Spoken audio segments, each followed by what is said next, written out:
তো ধরো তোমাদেরকে কিছু সংখ্যা দেওয়া হলো এবং সেই সংখ্যাগুলো দিয়ে তোমাদেরকে 3 অঙ্কের বা 4 অঙ্কের বা 5 অঙ্কের ক্ষুদ্রতম এবং বৃহত্তম সংখ্যা তৈরি করতে বলা হলো। তাহলে তোমরা সেগুলো কিভাবে করবে? তো দেখো আজকের ভিডিওটি, তাহলে বুঝতে পারবে। মনে করো এখানে দেওয়া হলো যে 4 অঙ্কের বৃহত্তম ও ক্ষুদ্রতম সংখ্যা তৈরি করো। তো তোমাদেরকে এরকম 4টে করে সংখ্যা দেওয়া হলো, ঠিক আছে।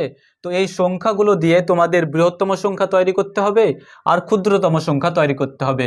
বৃহত্তম মানে হচ্ছে সব থেকে বড় সংখ্যা তৈরি করতে হবে, আর ক্ষুদ্রতম মানে হচ্ছে সব থেকে ছোট সংখ্যা তৈরি করতে হবে। তো দেখো এখানে কি বলেছে, 4 অঙ্কের তৈরি করতে হবে সংখ্যা, মানে 4টে সংখ্যা যেন থাকে। তো এখানে দেখো 4টে করে সংখ্যা দেওয়া আছে, 1 2 3 4। তো বলছে যে এই সংখ্যাগুলোকে দিয়ে তোমরা একটা বৃহত্তম মানে বড় সংখ্যা তৈরি করো, আর এই 4টি সংখ্যা দিয়ে তোমরা ক্ষুদ্রতম মানে ছোট সংখ্যা তৈরি করো। তো কিভাবে করবে? তো দেখো খুবই সহজ পদ্ধতি। তো এই 4 অঙ্কের সংখ্যাগুলো দিয়ে যখন তোমরা বৃহত্তম সংখ্যা তৈরি করবে, ধরো বৃহত্তম, একটা হচ্ছে বৃহত্তম তৈরি করবে আর একটা হচ্ছে ক্ষুদ্রতম তৈরি করবে, ঠিক আছে। তো কিভাবে তৈরি করবে? তো খুবই সহজ পদ্ধতি, একদম এমনি পারবে।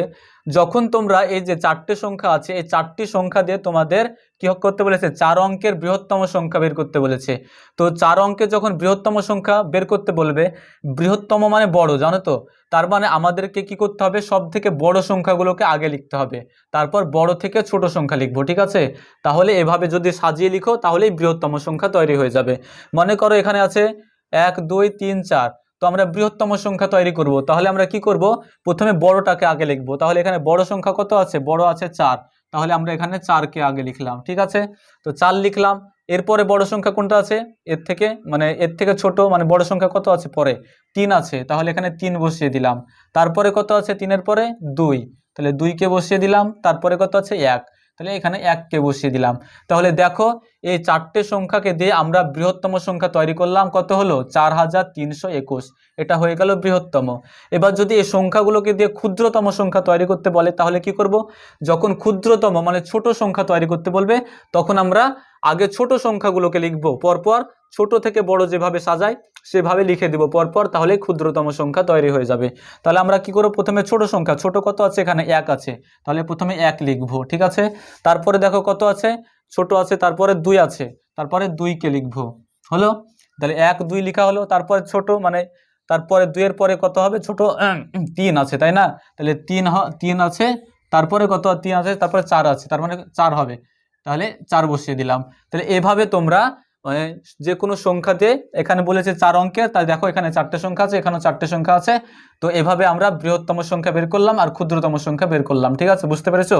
যে যখন বৃহত্তম সংখ্যা বের করব তখন আমরা মানে বড় সংখ্যাগুলো আগে লিখবো, ঠিক আছে। প্রথমে 4 লিখলাম, তারপরে 3, তারপর 2, তারপরে 1। আর যখন ক্ষুদ্রতম সংখ্যা লিখবো তখন ছোটগুলোকে আগে লিখবো। আগে সব থেকে ছোট কত, 1, 1-এর পরে কত হবে, 2, 2-এর পরে হবে 3, 3-এর পরে 4। তো এইভাবে তোমরা বৃহত্তম আর ক্ষুদ্রতম সংখ্যা লিখতে পারো। তো দেখো এখানে 4 অঙ্কের সংখ্যা বলা আছে, তো এখানে প্রত্যেকটা 4 অঙ্কের সংখ্যা।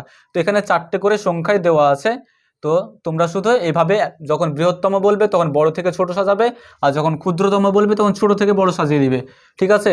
এখানে কিন্তু মাঝে কোনো কমা বসাবে না, তাহলে কিন্তু ভুল হয়ে যাবে, ঠিক আছে। পরপর শুধু লিখে দিবে। যেমন ধরো এখানে 5 3 7 2 আছে, এটাকে আমরা বৃহত্তম সংখ্যা করবো, এগুলোকে এর মধ্যে থেকে। তাহলে বৃহত্তম সংখ্যা কি করব, প্রথমে বড়, এখানে বড় সংখ্যা কত আছে, এখানে দেখো সব থেকে বড় সংখ্যা আছে 7। তাহলে আমরা সব আগে 7কে লিখবো, হলো। তাহলে 7 লিখা হলো। তাহলে 7-এর পরের বড় সংখ্যা কত আছে, তারপরে আছে দেখো 5 3 2-এর মধ্যে 5টা বড়, তাহলে আমরা 5কে লিখে দিলাম এখানে, হলো। তাহলে 7কে লিখলাম, 5কে লিখলাম। এরপরে 3 আর 2 আছে, 3 আর 2-এর মধ্যে বড় কোনটা, 3 বড়, তাহলে 3 লিখে দিলাম। 3-এর পরে কত হবে, 2, 2কে বসিয়ে দিলাম, হয়ে গেল এখানে। এবার ক্ষুদ্রতম, যখন ক্ষুদ্রতম লিখবো তখন ছোটগুলোকে আগে লিখবো। তাহলে এখানে সব থেকে ছোট সংখ্যা কোনটা, এখানে সব থেকে ছোট সংখ্যা 2, তাহলে আমরা 2কে আগে লিখবো, ঠিক আছে। তারপরে 2-এর পরে কোনটা হবে, 2-এর পরে হচ্ছে 5 3 7-এর মধ্যে ছোট কোনটা, 3 হচ্ছে ছোট, তাহলে 3কে বসিয়ে দিলাম। এরপরে কোনটা ছোট, এখানে দেখো 5 আর 7 পড়ে থাকছে, তাহলে 5টা ছোট, তারপরে 7, তাহলে প্রথমে 5কে বসিয়ে দিলাম, তারপরে আমরা 7কে বসিয়ে দিলাম। তাহলে এইভাবে আমরা ক্ষুদ্রতম সংখ্যা তৈরি করতে পারি। তাহলে দেখো 4 অঙ্কের বৃহত্তম, 4 অঙ্কের ক্ষুদ্রতম সংখ্যা আমরা তৈরি করে ফেললাম, মানে এই সংখ্যাগুলো দিয়ে, ঠিক আছে। এবারে দেখো, এবারে তোমরা যে ভুলগুলো করো সেই ভুলটার জন্যই এই ভিডিওটা তৈরি করা। তো দেখো কি ভুলটা তোমরা করো। দেখো এখানে 4টে সংখ্যা আছে, তো আমরা বৃহত্তম সংখ্যা তৈরি করব। তো যখন বৃহত্তম সংখ্যা তৈরি করব তখন কি বলেছি, আগে বড়গুলোকে লিখে নিব। তাহলে এখানে বড় সংখ্যা কোনটা আছে, এখানে বড় সংখ্যা দেখো 6 7 3 0, মানে 7টা সব থেকে বড়। তাহলে আমরা প্রথমে 7কে লিখলাম, ঠিক আছে। 7-এর পরে কত হবে, 7-এর পরে হচ্ছে 6 বড় আছে, তাহলে 6কে লিখে নিলাম।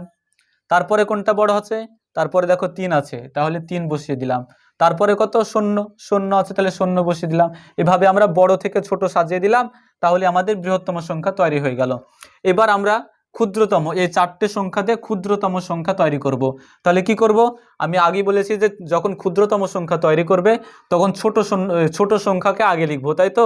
দেখো তাহলে এখানে সব থেকে ছোট সংখ্যা কত, এখানে সব থেকে ছোট সংখ্যা হচ্ছে 0, তাহলে আমরা প্রথমে 0কে লিখলাম। তারপরে ছোট সংখ্যা কত, 3, তাহলে এখানে 3কে লিখলাম। তারপরে কত আছে, তারপরে 6 আছে, তাই না, তারপরে 6কে লিখলাম। তারপরে কত আছে, 7, তাহলে 7কে লিখলাম। দেখো এবার এভাবে আমরা 4 অঙ্কের ক্ষুদ্রতম সংখ্যা লিখি। তো এটা অনেকে করে থাকে, কিন্তু দেখো এই যদি তোমরা এইভাবে এটা তৈরি করো তাহলে কিন্তু এটা ভুল হয়ে যাবে, এই অ্যান্সারটা ভুল।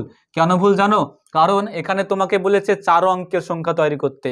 4 অঙ্কের, যখনই তুমি প্রথমে 0 বসিয়ে দিবে তখন কিন্তু সেটা আর 4 অঙ্কে থাকবে না, কারণ বাদিকে কোনো সংখ্যার বাদিকে যখন 0 থাকে তখন সেই 0টার কোনো দাম থাকে না, মান থাকে না, তার জন্য এই 0টা বাদ পড়ে যাচ্ছে। তাহলে কত হচ্ছে, 367। যখন 367 হচ্ছে তাহলে সেটা কি আর 4 অঙ্কের সংখ্যা থাকছে, সেটা তো 3 অঙ্কের সংখ্যা হয়ে যাচ্ছে, তাই না। তার জন্য যখন এইভাবে ক্ষুদ্রতম সংখ্যা তৈরি করবে তার জন্য প্রথমে 0কে বসাবে না, কারণ এখানে বলেছে 4 অঙ্কের। তো 4 অঙ্কের সংখ্যা তৈরি করতে হলে তোমাকে প্রথমে 0 বসা যাবে না, তোমাকে গোটা 0 বাদ দিয়ে অন্য কোনো সংখ্যা, স্বাভাবিক সংখ্যা বসাতে হবে। তাই আমরা কি করব, এই 0-র পরে যত আছে, আর কত আছে, 3 আছে, তো আমরা এই দুটোকে উলট পালট করে দিব, অর্থাৎ এই 3টাকে আগে লিখব আর এই 0টাকে পরে লিখব, তাহলে এটা আমাদের ঠিক উত্তর হয়ে যাবে, এটা হবে ঠিক। তো অনেক শিশুরা বা বাচ্চারা এই জিনিসটা ভুল করে থাকে, তো এটা বোঝানোর জন্যই তোমাদেরকে আমি মানে এই ভিডিওটা তৈরি করা আর কি। তো আশা করি তোমরা বুঝতে পেরেছো। তো যখন এই 4 অঙ্কের এরকম সংখ্যা দেওয়া থাকবে, 4 অঙ্কের ক্ষুদ্রতম সংখ্যা তৈরি করবে, তখন প্রথমে 0কে বসাবে না, আগে কোনো সংখ্যা বসাবে, ছোট সংখ্যাকে, তারপরে 0 বসাবে, তাহলে এটা হয়ে গেল 4 অঙ্কের ক্ষুদ্রতম সংখ্যা। আশা করি বুঝতে পেরেছো। এভাবে দেখো আরেকটা সংখ্যা নিচে দিয়েছি, দেখো প্রথমে বৃহত্তম সংখ্যা তৈরি করে নিই। বৃহত্তম সংখ্যার ক্ষেত্রে কোনো অসুবিধা নেই, প্রথমে বড়টাকে লিখে দাও। প্রথমে বড় আছে এখানে 8, 8কে লিখে দিলে। তারপর আছে 5, 5কে লিখে দিলে। তারপরে কত আছে, 2, 2কে লিখে দিলে। তারপরে 0, তারপর 0কে লিখে দিলে। এটা বৃহত্তম সংখ্যা, 4 অঙ্কের বৃহত্তম সংখ্যা হয়ে গেল, ঠিক আছে, 8520। এবার যখন তুমি এটাকে দিয়ে 4 অঙ্কের ক্ষুদ্রতম সংখ্যা লিখবে তখন কি করবে, অনেকে কি করে, আগে 0টাকে লিখে, 0 লিখার পরে কত করে, কোনটা, যেহেতু 0 সব থেকে ছোট তার জন্য 0কে লিখে আগে, তারপরে তারপরে লিখবে হয়তো 2 লিখবে, তারপরে 5, তারপরে 8। এরকম যদি তোমরা করে দাও, 0 2 5 8, প্রথমে 0কে বসিয়ে দাও, তাহলে দেখো এটা ভুল হয়ে যাবে, অনেকেই এটা ভুল করে, ঠিক আছে। তো তোমরা কি করবে, প্রথমে কখনোই মানে 0কে বসাবে না। 0কে যদি বসাও তাহলে 0 তো কোনো দামই থাকছে না, বাদিকে 0-র কোনো দাম থাকে না, তার জন্য এটা হয়ে যাচ্ছে 258। যদি 258 হয় তাহলে এটা কি 4 অঙ্কের সংখ্যা থাকছে, এখানে দেখো বলাই আছে যে 4 অঙ্কের সংখ্যা তৈরি করো, 4 অঙ্কের বৃহত্তম আর ক্ষুদ্রতম সংখ্যা তৈরি করো। তো তুমি যদি প্রথমে 0 বসাও তাহলে সেটা 4 অঙ্কের সংখ্যা থাকছে না, ঠিক আছে, সেটা 3 অঙ্কের সংখ্যা হয়ে যাচ্ছে। ওই জন্য আমরা কি করব, এই দুটো সংখ্যাকে আমরা উলট পালট করে দিব। এখানে 0 আর 2 ছিল, আমরা 2টাকে আগে লিখব, তারপর 0টাকে পরে লিখব, এইভাবে লিখব, তাহলে আমাদের ক্ষুদ্রতম সংখ্যা তৈরি হয়ে যাবে। তাহলে দেখো এটা কত হলো, 2058। তাহলে এটা একই সাথে কি হলো, এটা 4 অঙ্কের সংখ্যা তৈরি হয়ে গেল, আবার এটা কি হলো, মানে ক্ষুদ্রতম সংখ্যাও তৈরি হয়ে গেল। এই যে 4টে সংখ্যা দিয়েছিল, এই 4টে সংখ্যাকে সাজিয়ে আমরা এটা ক্ষুদ্রতম সংখ্যা তৈরি করলাম। তো বেশিরভাগ শিশুরা যেটা ভুল করে থাকে সেটা হচ্ছে এই দুটো ভুল করে থাকে, যে শূন্যগুলোকে প্রথমে বসিয়ে দেয়, বসিয়ে দিয়ে সেটাকে মানে ক্ষুদ্রতম সংখ্যা তৈরি করে। কিন্তু তোমরা যদি এভাবে প্রথমে শূন্য বসিয়ে দাও তাহলে সেটা 4 অঙ্কের সংখ্যা থাকবে না, সেটা 3 অঙ্কের সংখ্যা হয়ে যাবে। তার জন্য যখন এরকম 4 অঙ্কের বলা থাকবে, মানে 4 অঙ্কের বা 5 অঙ্কের যদি বলা থাকে, তাহলে কখনোই তোমরা প্রথমে শূন্যকে বসাবে না, শূন্যকে তোমরা দ্বিতীয় ঘরে বসাবে, ঠিক আছে? প্রথম ঘরে কখনোই শূন্যকে বসাবে না। এটা হচ্ছে ক্ষুদ্রতম ক্ষেত্রে। বৃহত্তম ক্ষেত্রে তোমরা যেভাবে করছিলে সেভাবে করবে, কিন্তু ক্ষুদ্রতম যখন করবে তখন প্রথমে শূন্যকে বসাবে না। এটা হলো তোমাদের জন্য আমার মানে একটা উপদেশ, মানে এটা তোমরা মেনে চলবে, ঠিক আছে? তো আশা করি তোমরা আজকের ভিডিওটি বুঝতে পেরেছো। তো এভাবে তোমরা মানে যে কোনো অঙ্কের সংখ্যা, মানে যে কোনো সংখ্যাকে বৃহত্তম এবং ক্ষুদ্রতম এভাবে তোমরা সাজিয়ে তৈরি করতে পারো। তো আজকের ভিডিওটি এ পর্যন্তই। ভালো থেকো সবাই।